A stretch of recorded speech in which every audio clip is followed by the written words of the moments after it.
Dalam momen-momen di mana abang itu ada yang masuk penjara itu, nyokap itu kayak ini kita nggak bisa percaya pada proses hukum. Dia berusaha untuk memastikan anaknya itu nggak disiksa gitu. Jadi nyokap waktu itu cerita, biasanya dalam banyak situasi orang yang ditahan karena urusan-urusan seperti ini itu disiksa, kukunya dicabut, kakinya diinjak dengan meja gitu. Nah kalau bokap beda, kalau bokap tuh udah dewasa, ambil tindakan yang beresiko ya tanggung jawab.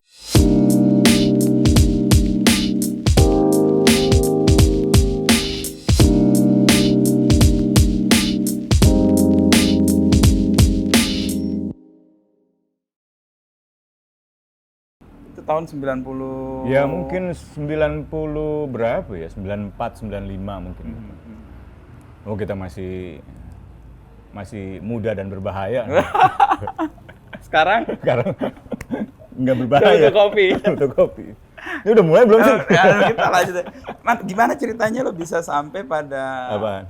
Ini udah mulai nih? pergerakan? Oh, udah jalan kita. Oh udah jalan ya? 98. Gila. Gimana ceritanya itu? Apaan lu? Perjalanan lo sampai kemudian ada dalam pusaran pergerakan 98. Oh iya, itu kayaknya di keluarga memang sering bahas soal politik kan. Keluarga. Soal Bapak, politik. Ibu. Bapak 90-an itu dia sangat sering ngajak ngobrol tentang perang Iran-Irak gitu kan. Oh iya, itu 91 sangat Iya, betul. besar ya. Juga karena dulunya ikut Masyumi kan. Oke.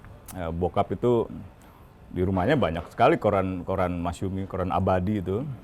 Juga nyokap karena berpolitik juga waktu itu di Golkar tapi ya. Oh, Partai Golkar. Oh, partai yang lo lawan dong. Iya, tapi itu tahun berapa ya? Mungkin nyokap itu terakhir dukung Golkar itu tahun 82 itu. Oke. 87 dia udah nggak mau dia itu. Karena kayaknya ada peristiwa Tanjung Priuk waktu itu. Dan bokap pun sebenarnya akhirnya dukung nyokap itu tahun mungkin pemilu 77, 82 itu untuk Golkar gitu. Karena ada problem di P3, ada problem di NU waktu itu, ribut lah di dalam gitu. Masa-masa mungkin Idam Khalid dan lain-lain gitu ya. Tapi setelah tahun 87 itu kayaknya dua-duanya udah nggak mau berpolitik. Oke. Ya lalu fokus bikin sekolah, bikin yayasan, bikin TK gitu, bikin tempat belajar Al-Quran. Ya. Karena dua-duanya kebetulan Pendidik. ya pendidik lah, ustazah lah, kiai lah kalau bokap Ya, gitu. ya. Kalau nyokap ya ustazah. Tiap hari dia keliling majelis taklim, ngajar gitu. Nah, kalau di rumah itu kita bahas tentang politik, tentang keadaan di luar, termasuk krisis ekonomi waktu awal 97 ya kalau nggak salah, 97 tengah mungkin gitu. 96 sebenarnya kita udah mulai bicara politik karena kasus 27 Juli itu. Ya. Nah, malah gua waktu itu sama kawan-kawan sempat kita main itu ke markas PDI di Ponegoro gitu kan. Terus nyokap mulai ngajak kegiatan. Kita bikin yuk bantuan sosial buat masyarakat yang perlu sembako lah dan seterusnya. Udah, gua ajak aja kawan-kawan di kampus itu. Kebetulan di Fakultas Hukum lumayan sering lah kita bikin kegiatan itu. 97 mulai ada diskusi-diskusi tentang politik gitu di kampus gitu kan. Gak banyak sih, cuma beberapa orang gitu. Iya, karena dulu kan situasinya juga sangat represif ya. Gak banyak orang juga minat gitu kan. Apalagi saat itu mungkin setiap ada usaha untuk bahas soal politik dicurigain kan. Persis. Nah, 97 akhir mungkin adalah semacam pemilu gitu di kampus di Fakultas Hukum, terus gua sama kawan-kawan didorong maju gitu kan. Mulai itu 98 awal kita kampanye sambil ikut-ikut mimbar bebas. Nah, belum aksi itu. Aksi pertama mungkin cukup besar tanggal 8 Mei itu. Mei 98 Itu harusnya gue tuh hadir ke Kongres ISMAHI, Ikatan Senat Mahasiswa Hukum Indonesia di Pontianak gitu. Nah, tapi karena keadaan politik makin panas, kita putuskan udah nggak usah berangkat, kita fokus aja gelar aksi demonstrasi itu sama Senat Mahasiswa Universitas Trisakti. Mungkin ada 20.000, 30.000 orang tuh penuh di kampus Trisakti itu. Itu setelah prakondisi beberapa bulan mimbar bebas keliling gitu ya di tengah kampus, di halaman parkir kampus, sampai akhirnya kita nggak bisa bergerak karena dikepung tank, dikepung pasukan Kodam dan seterusnya.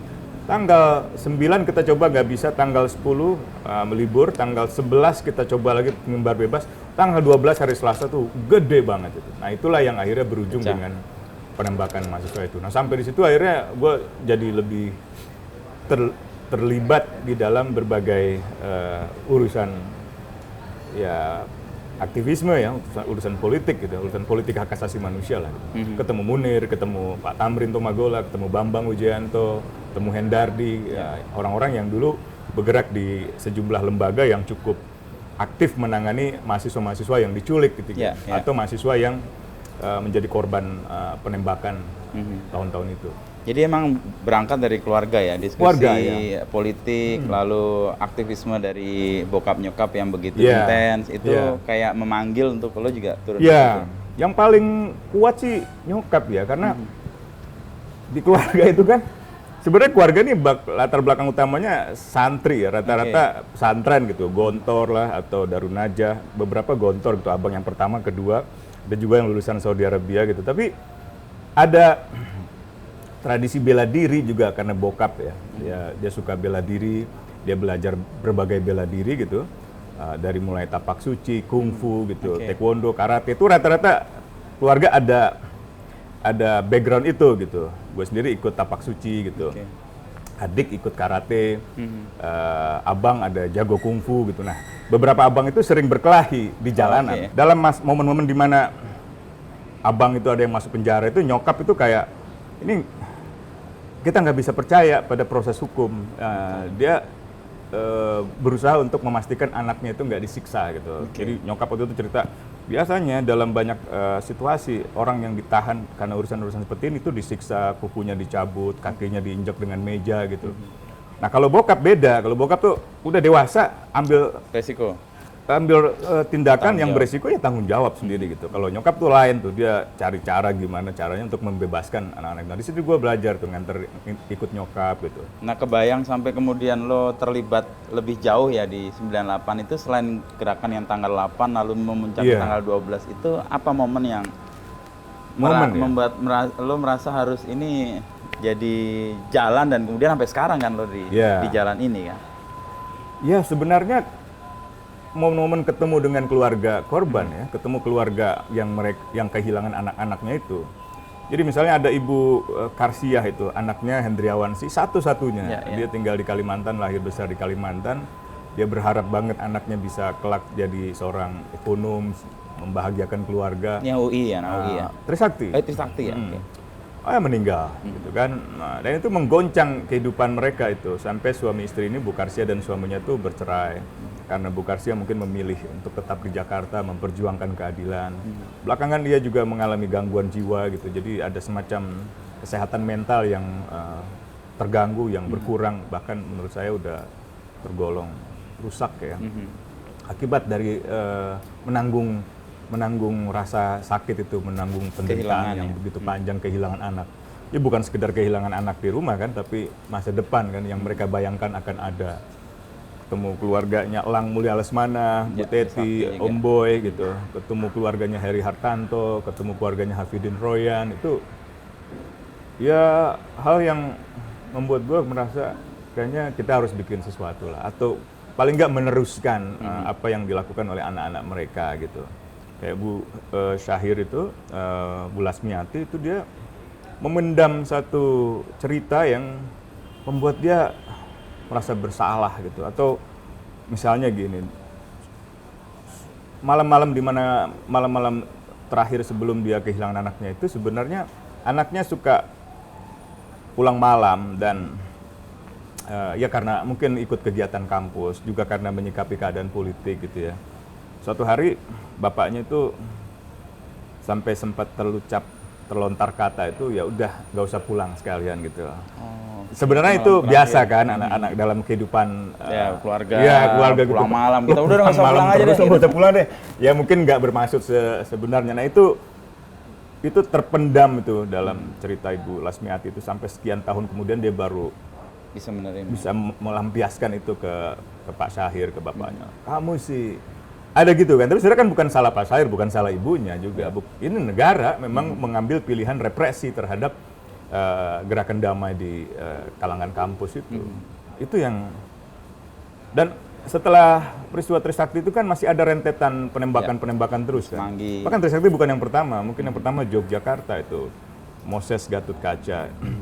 Semanggi 1, terus gua ketemu Bu Sumarsi, ketemu Pak Asih Widodo, ketemu banyak sekali yang ternyata mengalami hal yang sama gitu. Oh ya, kayaknya harus ada yang meneruskan lah gitu untuk secara perlahan menyuarakan tuntutan keadilan mereka. Kalau dilihat dari era sekarang, kita tuh baru bikin riset sih, namanya riset Suara Anak Bangsa. Oke. Jadi riset itu beda dengan generasi kita ya. Nggak ada kecemasan soal demokrasi, kebebasan berpendapat, lalu bagaimana bersuara secara lantang. Padahal di era kita tahun 98 itu sesuatu yang sangat kita perjuangkan ya. Iya. Tapi kan itu membayangkan nggak dulu? Tapi kan riset Kompas, survei Kompas yang 1 tahun lalu atau 2 tahun lalu itu kan memperlihatkan betapa masyarakat khawatir kan untuk bicara kritis gitu, apalagi terhadap pemerintah. Dan kalau nggak salah persentasenya meningkat itu orang-orang yang khawatir dengan yang cerita bahwa mereka khawatir kalau bicara kritis terhadap pemerintah gitu. Ada juga fenomena mural-mural kan yang dihapus oleh aparat gitu. Padahal kalau kita lihat itu nggak ada kebencian rasial, nggak ada kebencian agama, nggak ada apa istilahnya mengajak perang, menghasut kekerasan. Itu hanya satu ekspresi satir atau ekspresi apa namanya sarkastik gitu, yang mungkin buat orang yang nggak tahan kritik akan tidak mengenakan, tidak menyenangkan gitu. Tapi untuk apa juga dihapuskan itu? Nah itu sebenarnya masyarakat mulailah menurut gua tuh bro, mulai merasa ada yang salah nih gitu. Meskipun memang dibanding di era itu ya jauh ya, karena mediumnya kan terbatas. Medium yang terbatas itu ada dalam kontrol kekuasaan kan, maksudnya media massa gitu kan. Kompas aja kan kalau memberitakan sesuatu yang kritis muternya panjang. Sangat santun gitu kan, muter-muter gitu kan. Hari ini editorial keras, beritanya lembut. Besoknya beritanya keras, editorialnya lembut. Kan apa namanya seni di dalam menyampaikan pesan itu. Ya, makanya mungkin Kompas bertahan.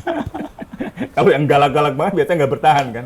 Atau yang terlalu lembut juga nggak bertahan juga gitu. Yang mungkin perlu seni dalam menyampaikan pesan itu. Kalau di pengalaman lo kan dulu aktif di mahasiswa gerakan. Kan dari sisi-sisi yang seram atau sisi-sisi yang heroik sudah banyak diceritakan. Tapi ada sisi-sisi lain nggak yang membuat gerakan itu bertahan di luar soal-soal idealisme yang lain? Bertahan ya mungkin perkawanan, persahabatan ya karena mungkin sama-sama suka musik gitu kan.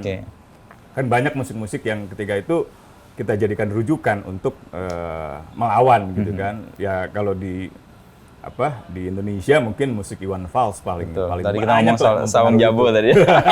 Saung Jabo itu kan. Wah, itu fenomena musik yang membangun kesadaran sosial masyarakat untuk paham apa yang sesungguhnya terjadi gitu. Lagu-lagu dalam album Suami tentang Bento, tentang Bongkar, tentang bunga-bunga trotoar, hiu, macam-macam itu saat itu banyak menggerakkan lah kesadaran. Lagu-lagu slang di awal juga gue rasa itu cukup memberi pengaruh lah gitu ya. Meskipun akarnya ya mungkin dari musik-musik luar yang waktu itu juga cukup berpengaruh kan. Kalau di generasi gue itu, di lingkungan gue itu ya The Doors, Sex Pistols gitu kan, yang memang anti kemapanan, Rage Against the Machine gitu. Orang-orang yang memang memanfaatkan musik untuk melawan gitu.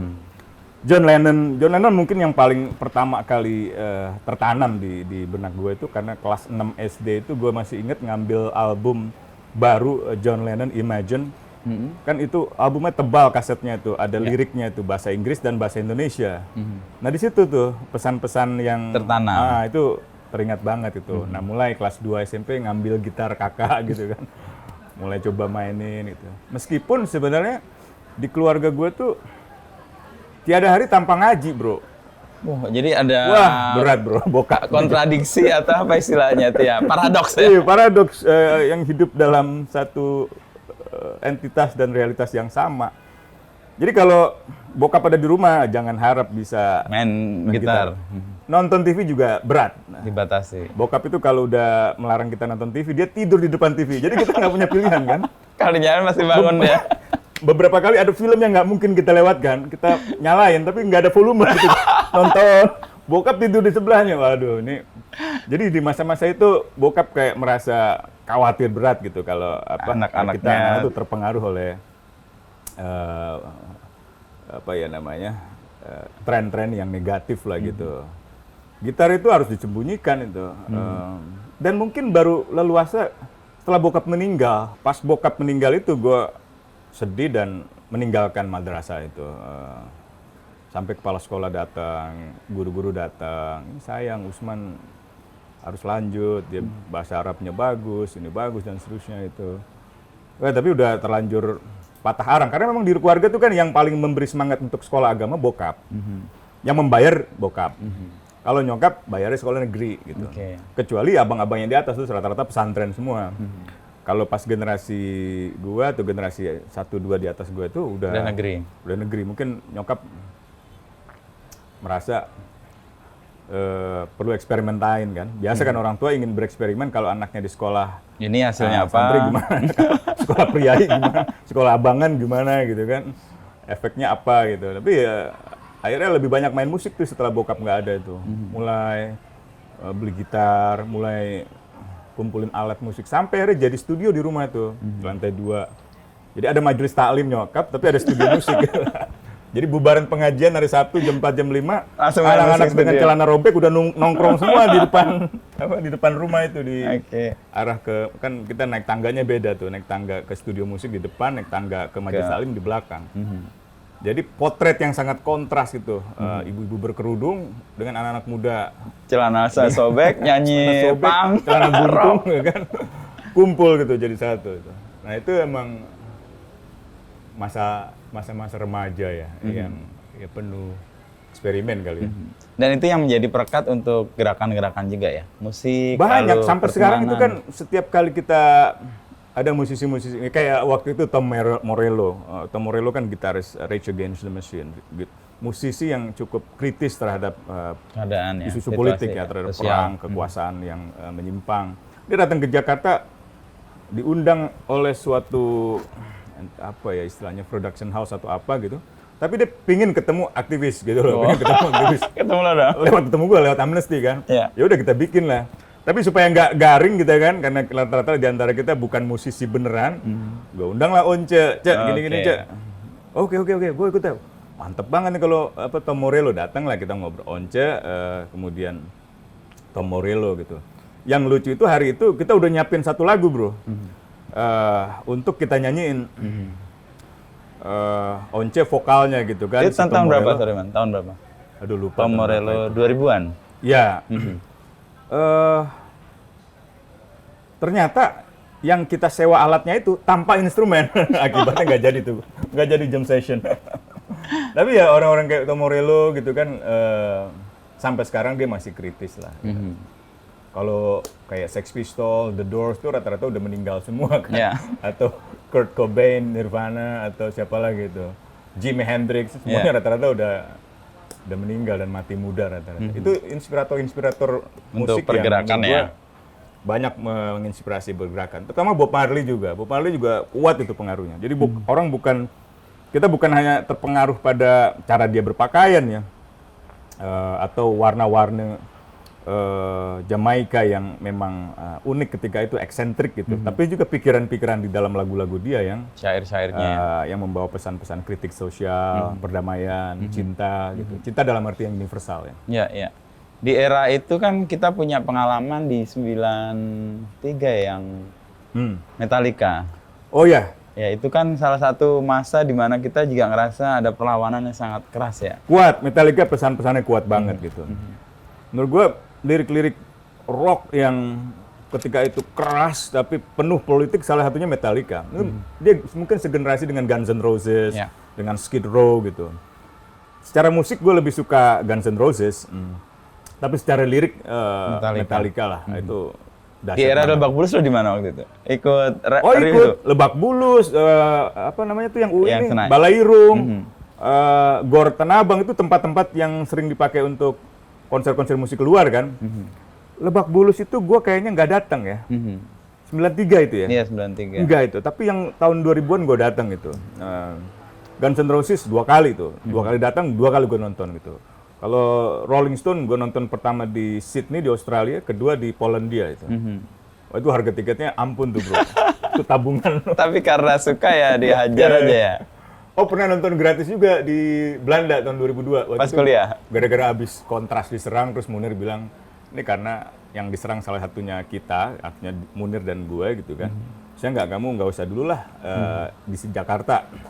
Kan waktu itu gue tuh sekretaris tim pencari fakta di Komnas HAM atau sekretaris komisi penyelidik pelanggaran HAM. Kita disandera berapa kali di demo dan kantor kontras pun diserang dengan apa teriakan-teriakan mana Munir, mana Usman gitu. Nah Munir minta gue untuk kamu di Belanda dulu deh, selain waktu itu abis menghadiri sidang di PBB di Jenewa. Pulang ke Belanda, santai, terus ada kawan Raffendi Jamil, man, lu suka Queen nggak? Wah suka banget. Nonton? Ada nih konser gratis lagi, oh yang bener di Amsterdam. Oh itu gila tuh bro. Keren banget, cuman nggak ada Freddy aja ya. Oh, oke. Kayaknya waktu itu siapa namanya? Michael. Siapa ini yang Brian sering? May. Hah? Brian May, bukan? Bukan. Kayak kalau sekarang kan Vokalisnya? Adam Lambert yang iya. jadi penggantinya Pengganti Freddy, ya. Freddy gitu. Dulu itu orangnya kayak George Clooney tapi bukan George Clooney. Josh Michael, bukan? Josh Michael ya? Iya, Josh Michael kali ya. ya. Ya vokalnya bukan Freddy tapi gila, baru kali itu gue nonton deket banget yang namanya panggung itu Queen. Wah gila nih Queen itu. Cuman Queen kan lagu-lagunya emang macem-macem ya. Dari mulai ya begitulah gitu. Kehidupan bebas gitu. Sampai soal politik juga ada, soal cinta juga ada, soal seks juga ada gitu.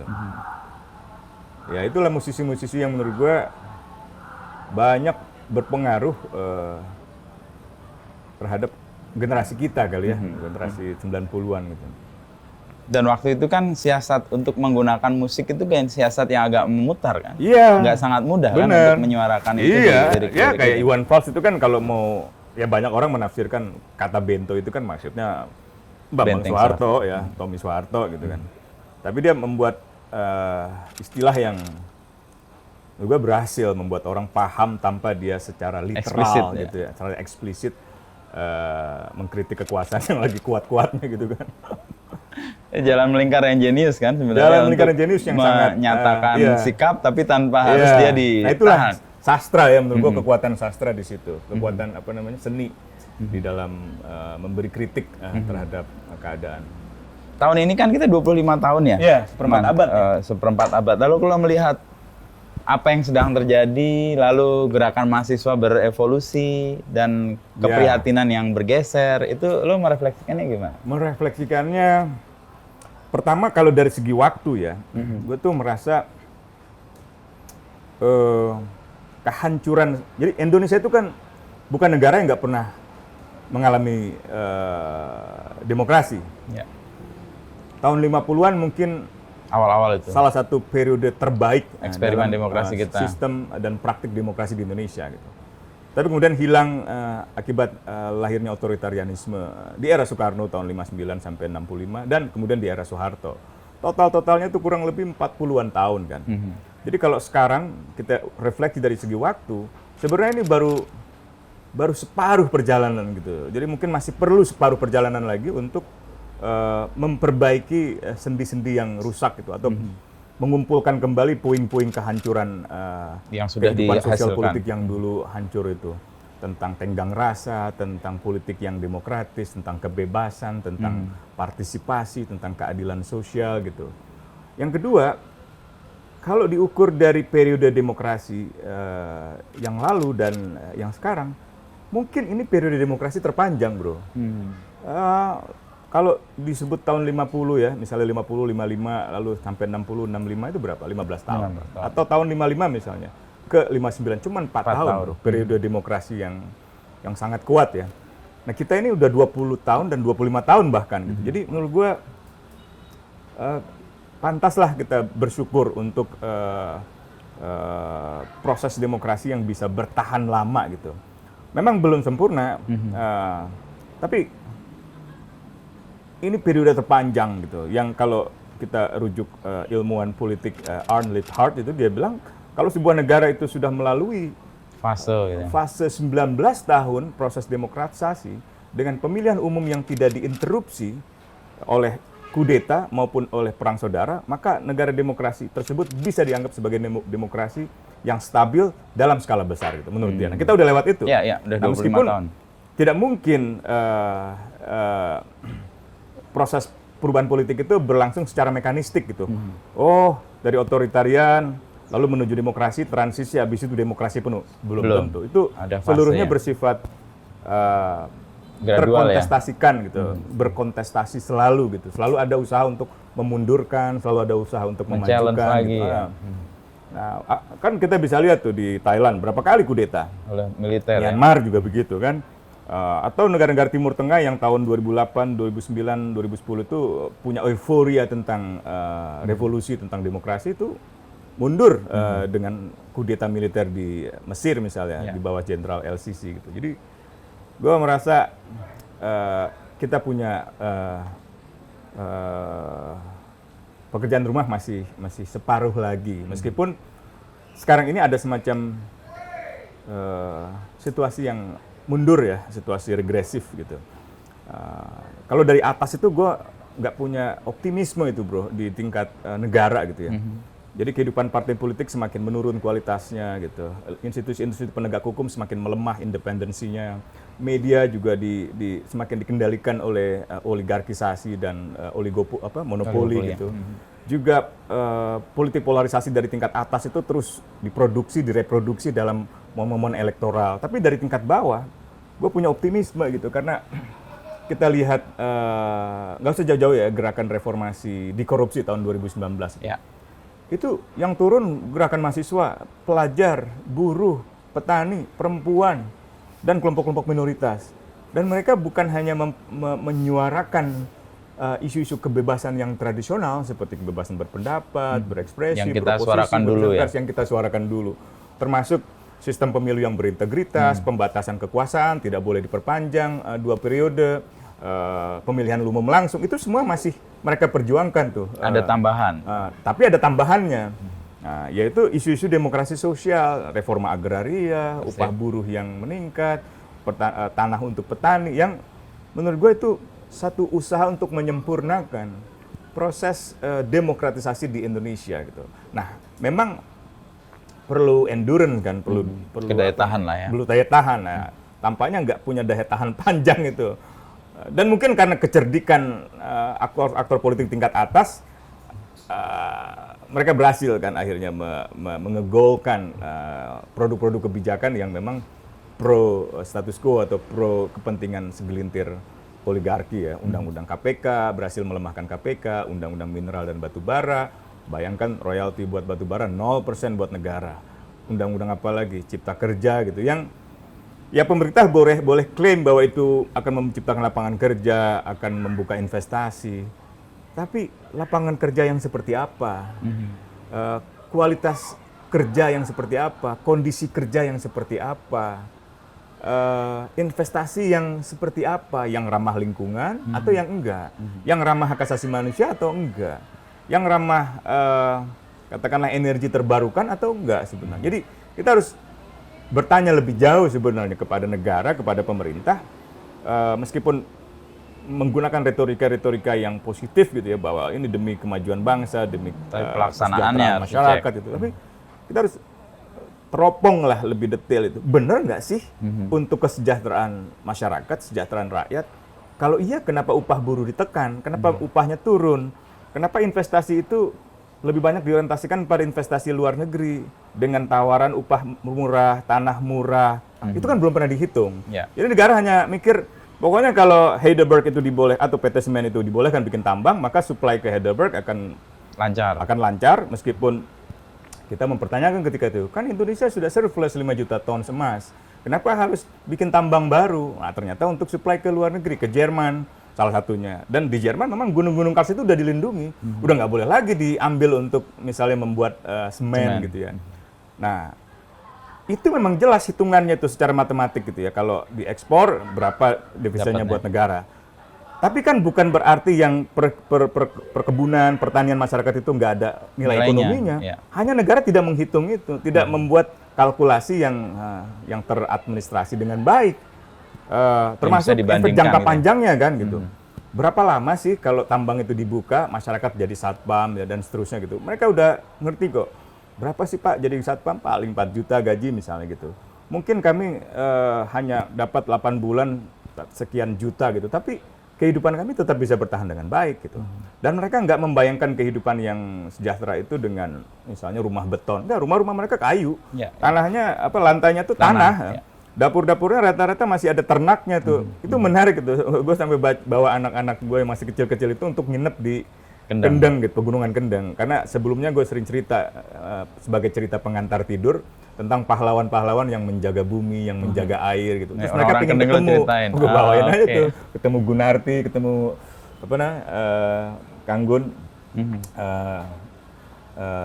dan lain-lain lah gitu. Nah itu menurut gue ada yang ada yang mesti kita koreksi lah dengan pembangunan ekonomi yang sekarang. Kita bukan nggak setuju pembangunan, setuju banget.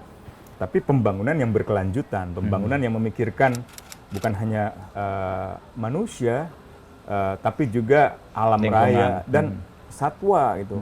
Berapa kali kita lihat berita-berita Kompas, Tempo dan lain sebagainya memberitakan oknum pejabat negara menjual satwa-satwa langka kita gitu, bahkan dengan menggunakan fasilitas negara, menggunakan kapal perang, industri-industri tambang kita pajaknya nggak masuk negara, sebagian lah kalaupun masuk itu, dari mulai emas, batu bara, mineral sampai nikel. Dengan yang terakhir ini nikel gitu. Dan berkali-kali kita diperlihatkan betapa pasca eksploitasi itu alam kita hancur dan tidak direstorasi seperti di Kalimantan itu. Banyak anak-anak yang akhirnya bermain di lingkungan bekas tambang dan meninggal dunia karena masuk ke lubang-lubang tambang. Jadi kalau pemerintah mengatakan kita perlu investasi, oke, investasi seperti apa? Apakah sudah memenuhi standar lingkungan, standar hak asasi manusia, standar pelindungan katakanlah satwa langka gitu kan, atau pelindungan perempuan, nih Hari International Women's Day nih bro hari ini. Hari betul. Nah itu haruslah ada semacam standar compliance-nya gitu. Dan dengan standar itu kita mengundang investasi. Jadi investor-investor yang masuk pun investor yang menghargai upah buruh, menghargai lingkungan, punya audit social governance-nya, environmental governance-nya, human rights due diligence-nya, itu baru negara kita akan bertahan dalam mungkin 100-200 tahun ke depan. Kalau enggak, 100 tahun ke depan negara kita hanya negara yang kering, penuh dengan bencana alam, alamnya udah tidak ada lagi oksigen yang jadi jantung dunia gitu. Satwa yang dulu dibanggakan hanya tinggal cerita, kenangan, entah itu cendrawasih, harimau, atau gajah, atau rhino gitu, atau binatang-binatang lain yang menurut gue menjadi kekayaan kita, tapi hari ini terancam oleh pembangunan. Aneh kan? Terancam oleh pembangunan. Jadi kata pembangunan itu sebenarnya apa sih gitu? Nah itu yang menurut gue PR pemerintah untuk menjelaskan itu dan membuka diri buat koreksi gitu. Kalau enggak ya kita akan mengulang rezim orde baru. Apa yang terjadi sebelumnya. Koreksi yang tadi lo lihat kan di sisi atas kan lo agak pesimis, tapi di bawah kan optimis. Tapi di bawah pun kalau kita lihat tadi yang reformasi di korupsi itu, kan akhirnya kan digebosi juga. Lalu ya perlu proses ya. Perlu proses. Dan 90-an kan belajar juga. Iya. 90-an kan juga kita enggak serta-merta memobilisir lalu kemudian mengorganisir dan berhasil menumbang sorta. Enggak. Bahkan itu bukanlah yang pertama kali di era 90-an itu. Di era 80-an udah dicoba. Di era 70-an udah dicoba. 60-an jelas itu era di mana gerakan mahasiswa masih membangga-banggakan Orde Baru karena mereka berhasil menumbangkan rezim Orde lamanya Soekarno kan gitu. Tahun 70-an kan mulai resah mahasiswa. 74 meledak di Malari. Kemudian 78 di Bandung ITB itu Heri Ahmadi dan kawan-kawan melawan dan dipenjara mereka. Bahkan dikenakan pasal penghinaan presiden. Puluhan mungkin ratusan terkena dampaknya. Gagal. Tahun 80-an juga protes-protes Taman Mini, protes ideologisasi Pancasila. Itu juga berujung dengan represi-represi dan gagal semuanya itu. Tahun 90-an baru mulai ada semacam persatuan perjuangan gitu, semacam aliansi-aliansi lintas sektor, lintas isu, lintas aktor.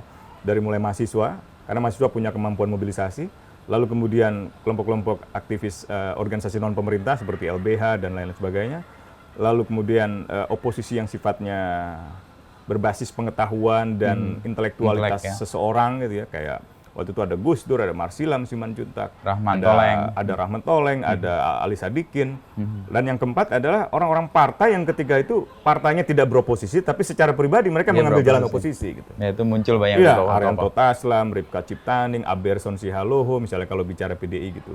Dan mereka bertemu dengan gerakan mahasiswa, bertemu dengan gerakan-gerakan LSM itu, bertemu dengan kelompok-kelompok intelektual yang berbasis pengetahuan, integritas moral dan seterusnya. Nah, baru kemudian berhasil. Ditambah dengan memang ada friksi di dalam kekuasaan, ada keterbelahan, ada krisis ekonomi yang tidak teratasi gitu.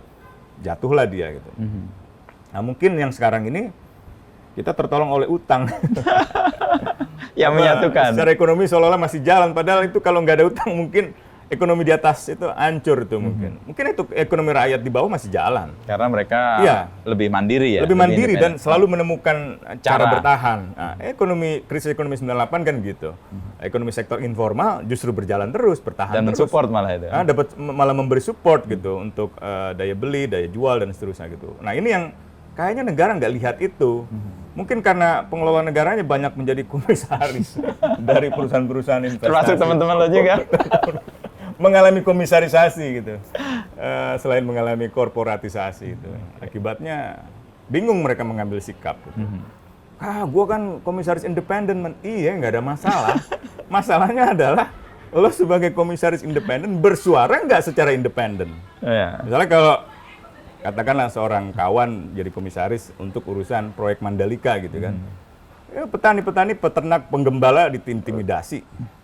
Bersuarakan nggak loh gitu kan. Kalau nggak bersuara di mana independensinya gitu loh. Dan proses penunjukan komisaris-komisaris independen itu bisa dikatakan lebih bersifat politik dari atas daripada dari bawah gitu. Bukan satu proses yang lahir dari suatu musyawarah masyarakat dengan suatu perusahaan gitu, lalu masyarakatnya menunjuk siapa yang akan jadi wakil komisaris atau menjadi wakil masyarakat di dalamnya gitu. Nah, ini yang mungkin kita masih belajar lah di dalam mengelola negara, mengelola sektor swasta gitu, dalam keseimbangannya dengan prinsip-prinsip konflik kepentingan, konflik kewajiban, konflik of duty atau konflik of interest itu. Banyak yang abu-abu kan di situ. Jadi dia pejabat negara tapi juga dia komisaris di sebuah perusahaan. Dia seorang aktivis tapi juga komisaris. Jadi mungkin orang pengen jadi semuanya gitu ya. Nggak cukup bersyukur dengan satu pijakan yang teguh di. Gue lihat lu juga nggak bersyukur ini. Enggak bercanda. Udah jadi jurnalis bagus, masih pengen jadi presenter gitu ya kan? Enggak ada presenter di ngobrol. Cut. Tapi nih, Mas, tadi kan lo menjelaskan bahwa 60 mahasiswa itu ya merayakan euforia, menumbangkan. 70 kan ada kekecewaan, tapi gagal. 80 kecewaan gagal. 90 baru agak mulai muncul. Kekecewaan awalnya gagal juga di pertengahan kan, bahkan oposisi partai dihabisi, PDI. Persis. Kemudian PRD ditangkap, maksudnya Smith kayak itu diculik-culiki gitu kan.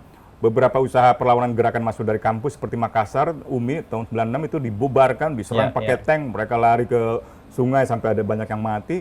Gagal tuh kan 97, negara mulai lemah karena krisis ekonomi itu. Ada gitu. faktor luar yang membantu gerakan luar itu yang membantu konsolidasi itu. Akhirnya ada ruang di mana konsolidasi itu memungkinkan tahun 97 itu. Lalu 98-nya memang Soeharto udah nggak bisa bertahan lagi karena orang-orangnya sudah mengundurkan diri gitu kan, nggak ada lagi yang mau bersama dia gitu.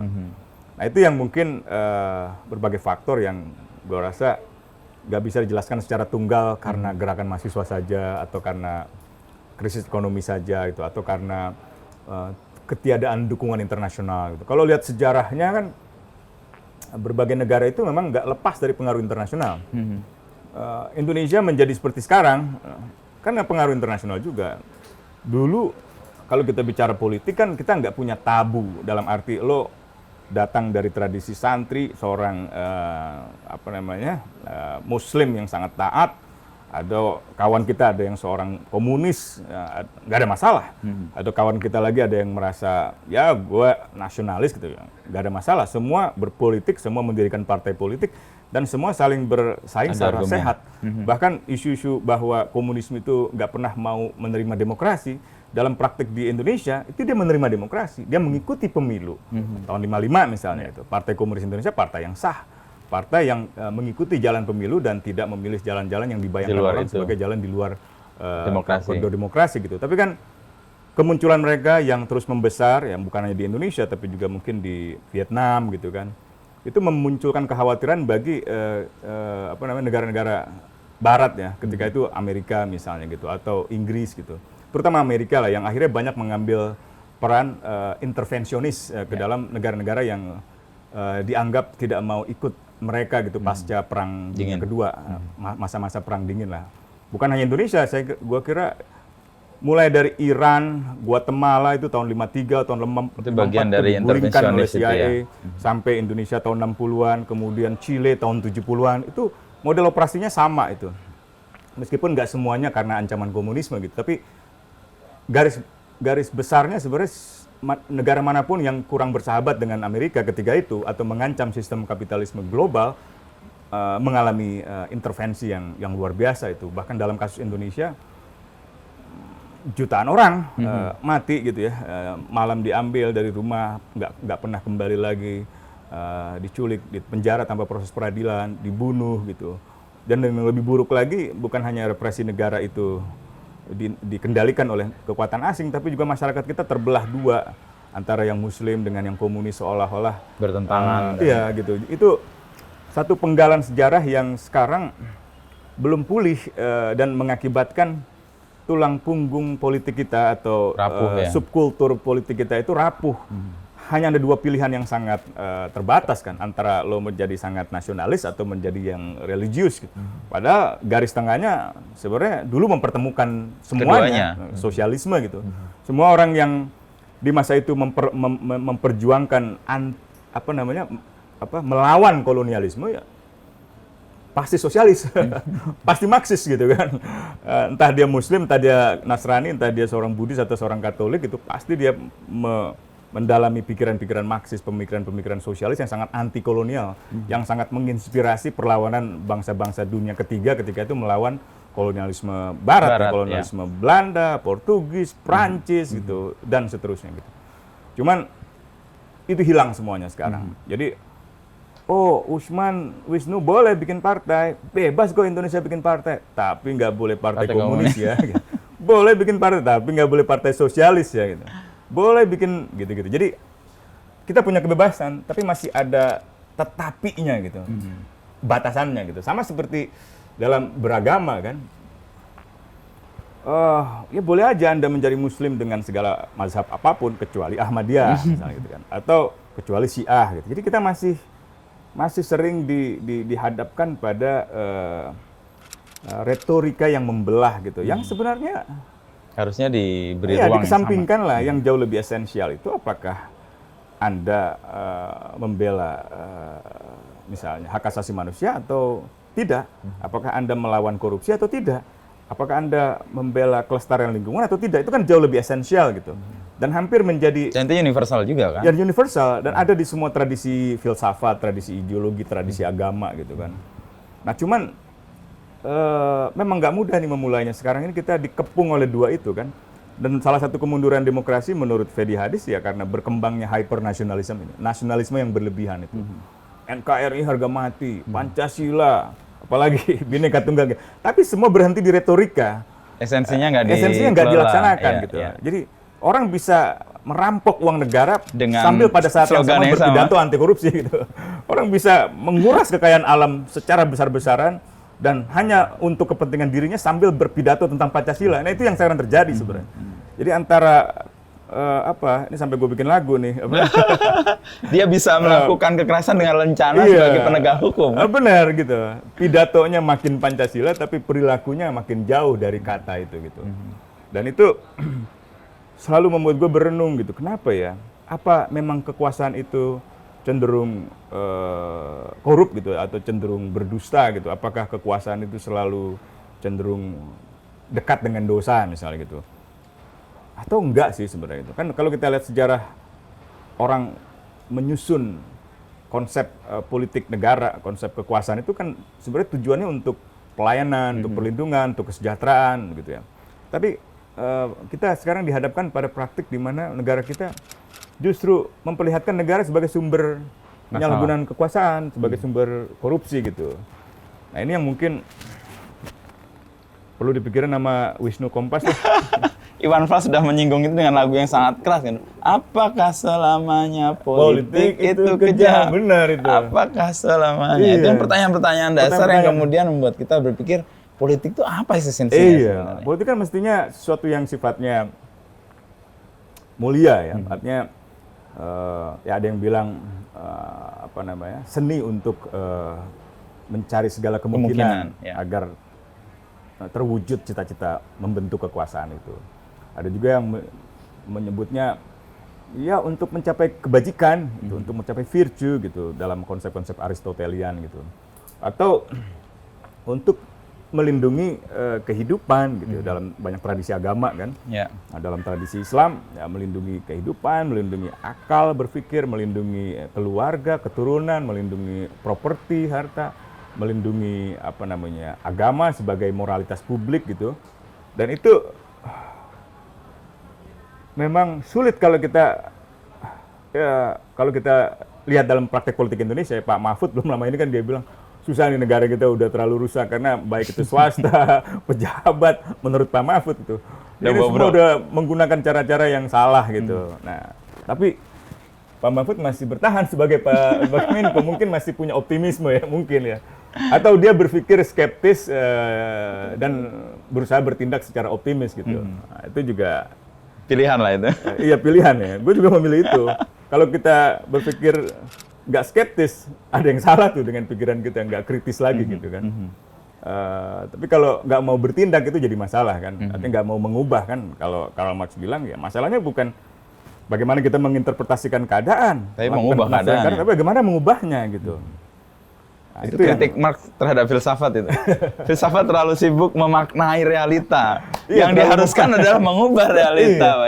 Akhirnya realita selalu membelum gitu kan. Selalu belum menjadi gitu. Nah ini yang gue rasa menjadi refleksi diri buat semua ya. Semua kalangan lah dalam arti mereka yang memegang amanah kekuasaan atau memegang BUMN atau mungkin di kalangan masyarakat sipil gitu. Gue rasa ke depan Indonesia bisa mundur drastis kalau tidak ada kesadaran baru yang memang diorientasikan pada perlindungan hak asasi manusia, perlawanan terhadap korupsi, perlindungan lingkungan gitu, kesetaraan perempuan, laki-laki, kesetaraan semua warga negara di hadapan hukum, di hadapan pemerintahan gitu. Tapi suara untuk itu kan belakangan juga nggak terlalu didengar ya? Iya, nggak terlalu didengar, dan kalaupun itu disuarakan, yang lo katakan tadi mudah sekali digembosi gitu. Atau apakah itu fase seperti kalau kita tadi refleksi 60, 70, 80, 90, ini fase untuk kemudian mereka di-challenge, lalu ada gerakan baru, challenge lagi, gerakan baru, matang, kemudian ada mungkin hasil yang lebih keras. Karena kuatnya polarisasi di dalam kehidupan kita, terutama yang dipicu oleh momen-momen elektoral itu kan. Itu efeknya sampai sekarang masih cukup panjang kan, sehingga kritik-kritik terhadap pemerintahan terpilih selalu dianggap sebagai kepanjangan suara dari orang-orang yang kalah dalam pemilu. Padahal dalam realitas politik yang objektif, orang-orang yang pernah kalah itu juga setelah menjadi bagian dari kekuasaan yang dikritik sebenarnya. Ya misalnya ambil contoh Prabowo dan Jokowi. Sangat membelah masyarakat dengan isu agama, pribumi, non-pribumi, Kristen, Islam, komunis, bukan komunis gitu ya. Tapi ketika berkuasa, Jokowi berkuasa, segala kritik terhadap Jokowi selalu dianggap bagian dari pembelaan terhadap Prabowo. Dan asumsi itu, tuduhan-tuduhan itu masih terus berlanjut, bahkan meskipun Prabowo sudah menjadi bagian dari kekuasaan yang dikritik itu gitu. Nah ini yang terjadi sekarang gitu. Nah mungkin karena fenomena rekayasa opini lewat buzzer-buzzer itu yang memang terus disengaja untuk memproduksi dan mereproduksi keterbelahan masyarakat gitu. Untuk apa ya? Untuk terus mempertahankan kelangsungan pemerintahan yang bagi mereka Harus dipertahankan. Ya, betul gitu. Kalau buat kita kan soalnya bukan Jokowi atau Prabowo, tapi apakah pemerintah melaksanakan amanat reformasi atau amanat konstitusi gitu. Benar nggak negara menguasai seluruh bumi, air, dan kekayaan alam di dalamnya untuk kemakmuran rakyat? Ya. Benar nggak? Gitu. Ekonom sudah mulai banyak teriak, bukan hanya Faisal Basri. Atau benar nggak pajak-pajak rakyat itu digunakan dikelola secara efektif, efisien, tanpa ada korupsi, tanpa ada suap gitu ya. Nah, kasus yang baru-baru ini terjadi pada penganiayaan David oleh anak seorang pejabat pajak itu memperlihatkan betapa ternyata pejabat-pejabat pajak kita bahkan di bawah kepemimpinan orang yang dianggap mewakili etika publik, mewakili sosok reformis gitu, begitu dalam rusaknya. Begitu rusak, begitu dalam rusaknya gitu. Demikian pula dalam Kementerian Agama, kementerian yang mewakili nilai moral paling dasar dalam sosiologi masyarakat Indonesia, ternyata juga menjadi sumber korupsi gitu dalam beberapa kasus, sumber korupsi uang haji, korupsi Al-Quran dan seterusnya itu. Nah ini yang sebenarnya kita serius gak sih ketika bicara Pancasila, ketika bicara Bhinneka Tunggal Ika, ketika bicara katakanlah apa namanya itu Undang-Undang Dasar 1945 gitu kan, kita harusnya menjabarkan itu di dalam tindakan gitu. Apakah misalnya mengeruk kekayaan alam secara berlebihan di Papua, memperlakukan secara tidak adil orang Papua itu selaras dengan nilai-nilai ketuhanan yang Maha Esa, dengan ketuhanan kemanusiaan yang adil dan beradab. Apakah itu akan memperkuat jalinan persatuan Indonesia? Apakah itu mencerminkan musyawarah mufakat kita? Apakah itu akan menghasilkan keadilan sosial? Itu kan pertanyaan-pertanyaan sederhana gitu, yang semuanya jawabannya enggak ternyata. Itu kan ada yang salah dengan slogan-slogan NKRI harga mati itu gitu. Jadi selain polarisasi, menurut lu ancaman atas kritisisme atau gerakan sekarang apa ya? Kekakuan ideologis, ya. Lemahnya penegakan hukum, kuatnya cengkraman ekonomi oligarki ini gitu. Jadi yang gue maksud dengan kekakuan ideologis itu tadi ya, seolah-olah kita nggak bisa bicara di ideologi lain selain ideologi negara gitu. Dalam konteks pembicaraan ya, dalam konteks diskursus gitu, ya, berargumentasi, dialog di masyarakat gitu. Selalu ada usaha untuk menghentikan percakapan itu dengan segala ketakutan dan kekhawatiran yang berlebihan gitu. Bisa nggak kita berhenti untuk membicarakan sebuah permasalahan tanpa melihat agama orang itu apa, suku orang itu apa gitu kan, atau organisasi orang itu apa gitu. Bisa nggak kita peduli pada orang yang dianiaya atau orang yang mengalami kekerasan karena dia manusia gitu. Bukan karena dia latar belakangnya agama apa, organisasi keagamaan apa, atau dari suku apa, dari ras apa, atau warga negara kita gitu. Sehingga kita seolah-olah mau membenarkan kalau bukan terhadap mereka, ya nggak apa-apa gitu. Itu kan belum sedasar itu kita belum benar-benar kalau nolong orang itu masih ada muslim nggak ya, gitu kan. Atau nggak apa-apa lah orang Papua terbunuh gitu. Ya mereka sih mau memperjuangkan kemerdekaan gitu. Bisa nggak kita berhenti sejenak untuk menempatkan mereka sebagai manusia seperti kita? Gitu. Pernah nggak kita membayangkan seandainya kita yang hidup di gunung-gunung, di pegunungan tinggi itu, di Wamena, di Nduga, di Puncak, di Intan Jaya itu, bahwa ketika tanah kita diambil paksa gitu, lalu orang-orang kita atau saudara-saudara kita mengalami kekerasan dan kita membenarkannya atas nama tadi integritas teritorial atau apa. Benar nggak sih kita di sana untuk menjaga integritas teritorial kita? Benar nggak sih pasukan kita di sana untuk itu? Atau jangan-jangan main-main dengan tambang misalnya? Benar nggak sih ada ancaman integritas teritorial dari negara-negara lain, dari Papua Nugini atau dari Australia lewat Darwin, atau lewat dari Filipina atau dari itu kan nggak ada. ada buku-buku putih di Kementerian Pertahanan yang berapa kali diproduksi, tapi hampir seluruhnya masih berorientasi pada ancaman dalam negeri gitu.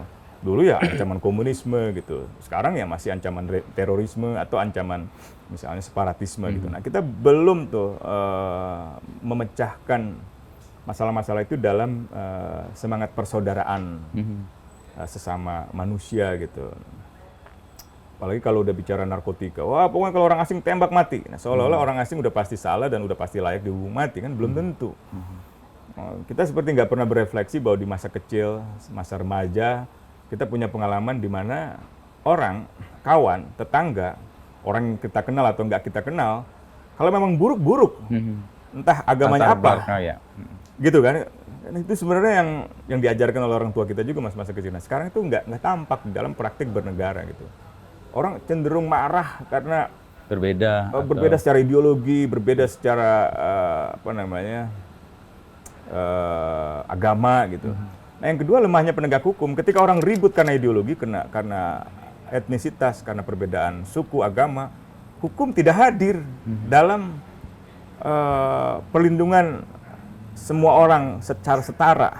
Ketika ada kelompok minoritas yang terancam oleh kelompok-kelompok garis keras atas nama mayoritas, hukum seperti tutup mata. Atau kalaupun dia membuka mata, dia akan mengatakan kepada minoritas, udahlah kalian nyingkirlah, daripada nanti urusannya panjang dengan mereka. Jadi hukum seperti tidak punya moralitas lagi untuk menghadapi orang-orang yang banyak itu, yang menjadi kerumunan itu. Gitu. Begitu pula ekonomi gitu. Karena keuntungan-keuntungan ekonomi dalam industri-industri makro itu, tambang dan mengabaikan masyarakat, mengabaikan ekonomi-ekonomi yang kecil itu, yang skala mikro gitu, skala yang punya hak juga sebenarnya. Yang punya hak yang sama, yang sebenarnya jauh lebih berkelanjutan karena mengelola kehidupan yang subsisten kan.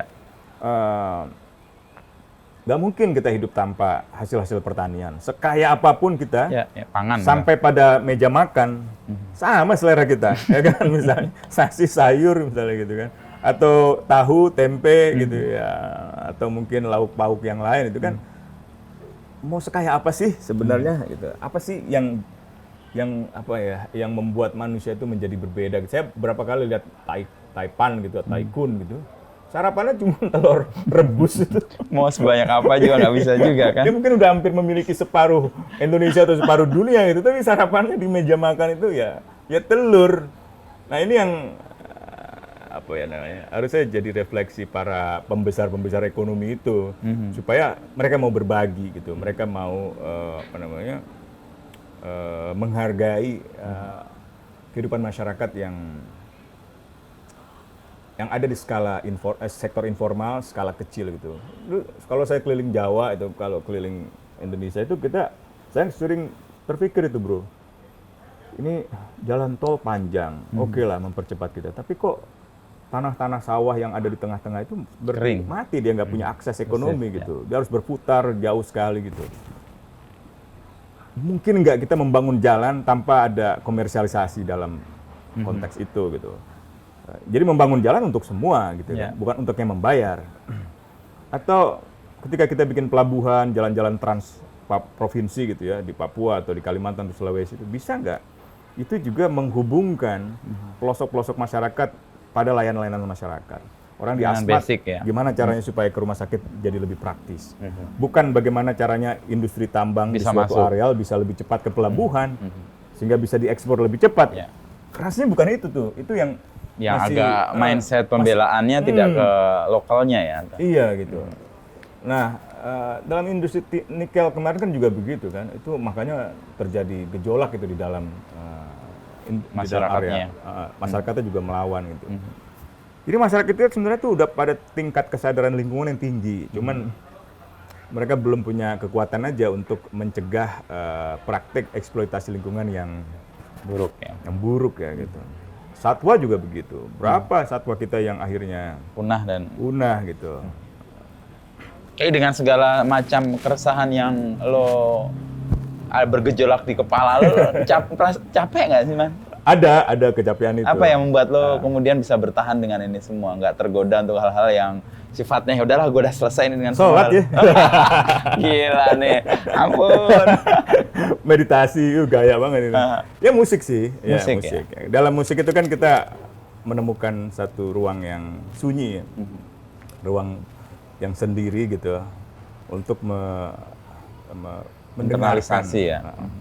Ini bisa lewat lagu-lagu orang kan, lagu-lagu yang membawa kita pada momen refleksi diri gitu, atau ketenangan, kenyamanan. Selain memang musik-musik itu juga ada yang membangkitkan semangat memberontak atau melawan. Tapi ada juga musik-musik yang menenangkan kan, sebenarnya itu jadi tempat orang untuk melepas lelah kan. Dan ketika lo lelah lo masuk ke situ. Iya, dulu sih andalannya cuma itu, atau ketemu dengan keluarga-keluarga korban gitu. Yang belakangan yang sangat-sangat dekat sama gue itu banyak yang meninggal ya. Jadi ya akhirnya musik yang paling mudah ya kan. Atau ya keluarga, anak-anak, jalan sama istri, sama anak gitu. Sekedar melupakan, memberi jeda lah pada segala macam persoalan yang berkecamuk itu. Ya itu konstan ya, orang selalu mencari ketenangan kan. Di dalam keramaian, bahkan di dalam kesunyian orang selalu akan berusaha mencari, dan pada saat ketemu pun belum tentu dia bisa menjaganya gitu. Sama seperti cerita Seno Gumira Aji itu dalam novel barunya dia itu, Mencuri Senja gitu. Ya, dia bercerita tentang sebuah surat cinta dari seorang laki-laki kepada pacarnya, kayaknya dia itu ya, Seno Gumira.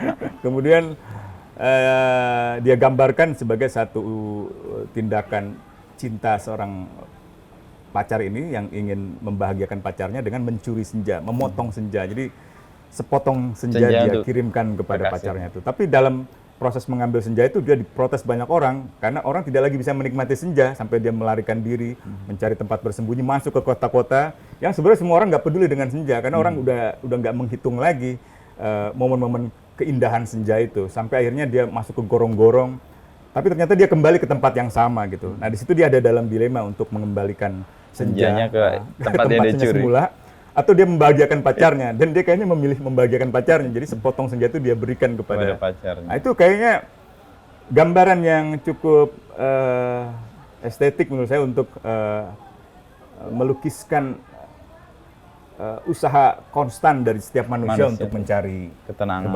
kebahagiaan buat dirinya, kebahagiaan buat orang yang dicintainya gitu. Yang nggak pernah mengenal finalitas kan, nggak pernah ada semacam akhir dari perjalanan itu. Makanya orang meskipun sudah setua apapun gitu ya, akan terus mencari gitu ya. Entah itu dalam bentuk ketaatan pada agama, atau ketekunan dalam mencari uang gitu ya. Atau kesabaran di dalam memperjuangkan sesuatu secara konsisten ya. Secara konsisten. Lo kan bukan tanpa pernah godaan kan ya? Dan lo gimana cara ngelawan atau setidaknya konsisten dengan apa yang lo perjuangkan tanpa jatuh ke tawaran pasti banyak, dan posisi-posisi lo kan istiqomah dan tawakal. Enggak. Ini kayak program religius nih. Tapi bisa jadi itu yang membuat lo. Nggak tahu ya. Karena mungkin kan bukan nggak ada godaan, tapi banyak banget. Ya tahun 2001 itu ada 2 orang tentara pangkat kolonel, satu perempuan satu laki-laki, datang ke rumah nyokap itu, agak menyampaikan keinginan seorang jenderal untuk bertemu gitu. Kayaknya jenderal ini resah dengan apa yang lo lakukan, apa yang gue lakukan gitu. Menawarkan uang gitu, kalau nggak salah 1 atau 2 miliar lah, tahun 2000 ya. Ada abang gue yang suka berkelahi itu, yang jago udah terima aja bro. Bagi. Tapi itu mungkin bercanda juga gitu kan. Pada akhirnya kita keluarga menolak itu gitu. Juga tawaran dalam arti yang lain ya, misalnya posisi jabatan gitu ya, jabatan komisaris atau jabatan di partai politik gitu kan. Tapi kayaknya faktor gaya hidup di keluarga gue itu bro, emang nggak banyak berorientasi pada hal-hal yang sifatnya kayak itu ya, kesana gitu. Artinya kita telah terbiasa hidup dalam keadaan yang seperti ini gitu. Artinya nggak mewah, gitu, tapi juga nggak kekurangan gitu. Cukup lah ya. Cukup lah gitu ya. Juga mungkin karena apa ya? Karena nggak bakat kali bro. Untuk bakat yang dipupuk menjadi pejabat gitu. Berapa hari lalu nggak sengaja gue tuh diajak Bu Nini, Ketua Dewan Pers, sama ada orang Henry Dunan Center, kita ketemuan lah sama Kepala Staf Angkatan Darat, Pak Dudung. Gitu. Pak Dudung. Sampai lokasi ternyata dia lagi makan-makan dan ada acara musik gitu. Ngejam dong lo? Ngejam akhirnya. Pak Dudung bertanya, Mas Usman bisa musik? Bisa Pak. Bisa main musik? Oke, kita main musik itu. Akhirnya kita jam session itu. Awalnya ditanya kan, mau lagu apa Mas Usman? Lagu apa ya? Gue bilang Gary Moore deh, gitu. Still Got the Blues. Terus Pak Kasat bilang ke anak buahnya, tolong ya, Demi Moore, Still Got the Blues. Oh kita ketawa juga tuh kan. Pak bukan Demi Moore, Gary Moore. Oh ya sorry. Tapi lagu apa ya? Ternyata nggak ada yang tahu gitu. Pak Kasatnya, Pak Agus, Pak Kasatnya. Kalau Rolling Stone gimana Mas? Wih mantap. Di situ gue mikir, wih lucu juga ya tentara-tentara ini, karena dulu gue nggak kepikir, kan dulu orang tua tahun 90-an kalau kita ingat, banyak yang menyarankan kita sekolah ke Taruna atau ke Akabri gitu kan. Sama, kita dalam era itu. Waktu itu jawaban gue sederhana, aduh nanti nggak bisa gondrong, nggak bisa main musik kan. Ternyata setelah jadi tentara itu nggak gondrong pun bisa main musik gitu kan. Bisa, ya itu mungkin orang apa ya, punya cara lah, selalu bisa menemukan cara untuk mengekspresikan rasa syukurnya, rasa cukupnya pada hidup gitu dengan musik, dengan segala macamnya. Dan godaan itu menjadi sangat relatif ya untuk menjadi relatif menurut gue sih gitu. Karena ya misalnya ya kawan-kawan seangkatan gue itu kan mungkin mobilnya udah Mercy gitu kan, atau Lexus gitu, atau BMW yang baru gitu. Nyaman memang gue, ikut. Ya, tapi kayaknya bukan gua gitu ya. Tapi kayaknya gue lebih enak lari tuh ngejar busway atau bis kota atau MRT gitu ya. Sebenarnya nggak ada masalah sih punya kendaraan luxurious itu ya. Tapi gue juga suka resah dengan gue nambah ini kendaraan di Jakarta semakin macet gitu. Apa iya itu juga sehat buat tubuh gue gitu kan?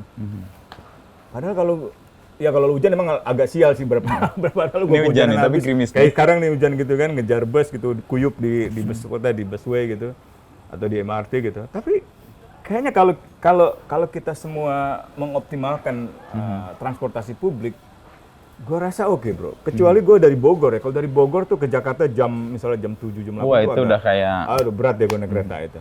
Tapi kalau udah di dalam kota, misalnya gue lagi tinggal di titik selatan gitu, udah enakan MRT atau busway gitu, atau transportasi publik yang lainnya. Gitu. Terakhir nih Man, sambil hujannya agak serem nih. Iya. Kita mau pindah tanggung misalnya terakhir banget. Tanggung. Pernah juara aransemen komposisi musik terbaik waktu Lomba Se-Indonesia tuh untuk PRS SNI di Sumantri, Bojonegoro. Finalisnya panggung di situ semua. Bayangin kita anak kampung barat ya kan, tiba-tiba manggung di Kuningan, itu kan udah center stage itu kan dulu kan. Sumantri, panggung pialanya gede 2 gitu. Lirik terbaik sama aransemen terbaik. Gara-gara sebenarnya menurut juri waktu itu kita bisa dibilang yang terbaik pertama, tapi di tengah memang mati musik kita itu waktu itu. Kendala teknis? Karena efek mobil-mobil itu, entah kenapa kabelnya atau baterai atau apa, mati di tengah gitu. Jadi jurinya suka banget waktu itu. Jadi dapat 2 piala itu. Berlanjut atau berhenti karena mereka janji rekaman sampai sekarang, bohong banget. Janji kan? Iya. Tapi lo berhasil merekam sendiri ya kan? Tadi kita dengar lagu yang akan kita di launching kapan tuh? Nah, yang lagu yang juaranya tuh ada tuh lebih keras juga tuh di musik, nanti gua kasih deh. Cuman itu belum mixing. Kalau yang tadi tuh mixing, ya tapi mixing studio kamar kawan lah. Oke. Judul apa tadi lagunya? Yang tadi itu Sakongsa. Kalau yang menang itu judulnya Aku Kini. Aku Kini. Nah, 9698 itu kan yang bergerak itu kampus-kampus swasta ya. Lo ada refleksi khusus soal itu nggak? Oh iya benar. Kan beda kalau Orde Baru dulu kan negeri ya. Iya. Apakah karena sudah terkooptasi sedemikian besar? Mungkin karena kooptasinya lebih kuat di kampus-kampus negeri gitu. Tapi nggak bisa digeneralisir ya bahwa kampus swasta lebih banyak bergerak dibanding kampus negeri gitu. Karena kampus negeri juga punya semacam fasilitas untuk menampung ruang kritik itu lewat organisasi-organisasi ekstra kampus gitu, kelompok studi gitu ya. Di UI ada KBUI, Keluarga Besar UI, di Trisakti ada kelompok studi Trisakti, atau ada kelompok di UGM juga ada, di Bandung ITB juga ada gitu. Jadi kelompok-kelompok yang tumbuh di kampus-kampus negeri juga sebenarnya muncul gitu. Nah sebenarnya bibit-bibit kritik yang meluas itu karena mereka bertemu antar kampus menyatu itu. Ada momen akumulasi atau momen konsolidasi yang cukup besar ketika itu adalah pertemuan-pertemuan kongres itu, baik itu kongres mahasiswa berdasarkan jurusan, fakultas maupun lokakarya nasional kampus gitu. Waktu itu kita bikin tuh Loknas, lokakarya nasional. Jadi di Jakarta, di Palembang, di Aceh gitu. Nah, itu jadi ruang konsolidasi antara swasta dan negeri. Nah, kalau bicara kenapa negeri mungkin kurang dibanding swasta, swasta juga ada beberapa yang cukup tinggi kooptasinya. Trisakti itu masuk tinggi kan. Trisakti itu dulu bekas kampus Respublika yang dianggap terlalu kiri, terlalu komunis. Kemudian dibakar, diambil alih oleh Orde Baru, dibuatlah yayasan Trisakti. Gitu. Isinya waktu itu dipimpin oleh seorang kolonel tentara gitu. Dan banyak diisi oleh orang-orang yang berafiliasi ke Golkar, ke militer, ke birokrasi, sehingga selalu ada semacam sikap-sikap yang tabu terhadap ruang kritik itu. Nah, untungnya kita punya dosen-dosen yang cukup kritis. Salah satunya waktu itu Pak Adi Handoyo. Adi Handoyo di situ ya. Hakim Agung yang berani melawan arus Orde Baru ya. Isu ya situasi saat itu lah ya. Saat itu ya membela Mokhtar Pakpahan, membebaskan Mokhtar Pakpahan, atau mengambil keputusan yang cukup kontroversial dalam kasus sekolah itu Gandhi Memorial School itu. Pak Adi Handoyo salah satu inspirator gue tuh untuk gerakan ya. Untuk gerakan untuk itu. Dia malah memimpin kita untuk turun ke jalan itu. Dia ada di depan menegosiasikan dengan aparat supaya membolehkan kita bergerak ke gedung DPR MPR tanggal 12 Mei itu. Belum lama ini dia meninggal kan, tahun lalu Januari. Berapa hari sebelum meninggal gue nengok. Terus Januari tahun ini istrinya meninggal. Satu minggu mungkin setelah meninggal itu anaknya telepon, Mas Usman, Mbak Elis namanya, Mbak Usman, ini ada amanah dari almarhumah itu, bahwa seluruh buku-buku Pak Adi Handoyo mau diwariskan ke Mas Usman. Oh, yang benar. Mas Usman bersedia gak? Waduh, bukan bersedia lagi. Suatu kehormatan itu. Kalau bisa sama lemari-lemarinya. Yang benar Mbak, iya. Sama toga-toganya. Oh, yang benar, toga Hakim Agung itu kan. Akhirnya saya ambil itu, saya bawa. Sekarang ada di rumah. Jadi saya buat ruangan di rumah itu. Adi Handoyo. Ya. Kepingin sih ke depan bikin program seperti ini. Adi Handoyo Book Corner gitu kan. Bagian buku-bukunya saya nggak paham karena bahasa Inggris, bahasa Belanda bro. Belanda ya, buku hukum. Itu sosok dosen yang ketika itu banyak mempengaruhi ya. Memperkuat moral mahasiswa untuk bergerak gitu. Ada juga gua kira ITB rektornya waktu itu cukup kritis sampai ditembak itu kan rumahnya itu, juga berani mendukung itu.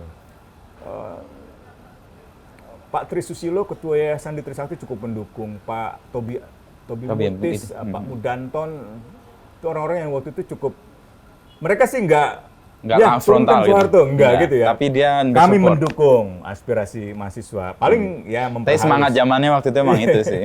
Semangat Kompas ya. Semangat Pak Yaakob itu yang santun, ya kan. Tapi pesan sampai gitu bahwa ada yang salah nih dengan sidang MPR, dengan penunjukan kembali Presiden Soeharto gitu. Oke, Man, ini Ujan kayak makin serius, tapi ini bukti bahwa dia nggak bakal jadi pejabat. Kalau pejabat udah ribet nih, wah mindah ya. Dan dia istiqomah dengan semua yang dia perjuangkan. Sukses ya, Man. Ya, Pero nggak capek untuk berjuang, karena kita ngerasa nih orang nggak capek-capek, kapan ada capeknya. Nanti gue tunjukin musik yang oh iya, dengan musik dong.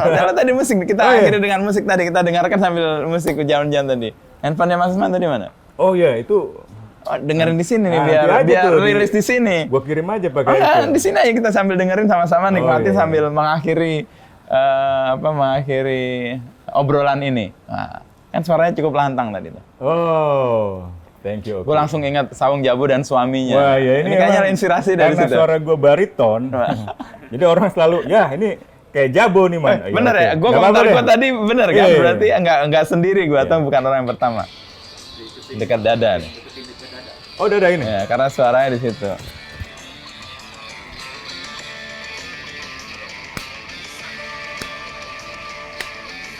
Ya.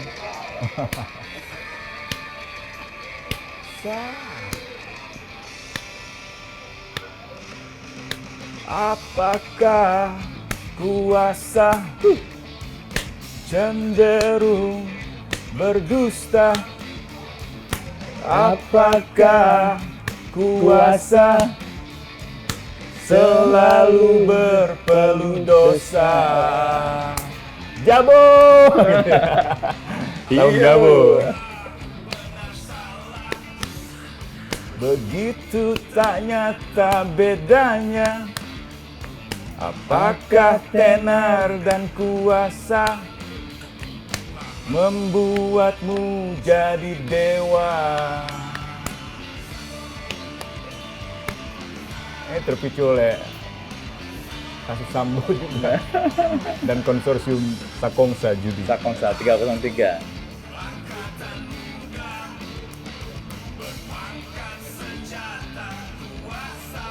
Ya ini di lingkungan kepolisian, militer, kadang-kadang orang masih muda udah diberi pangkat yang berlebihan. Bandar Sakongsa, bandar-bandar segala. Langsung res. Atas nama negara, aku bisa jadi kaya. Atas nama negara,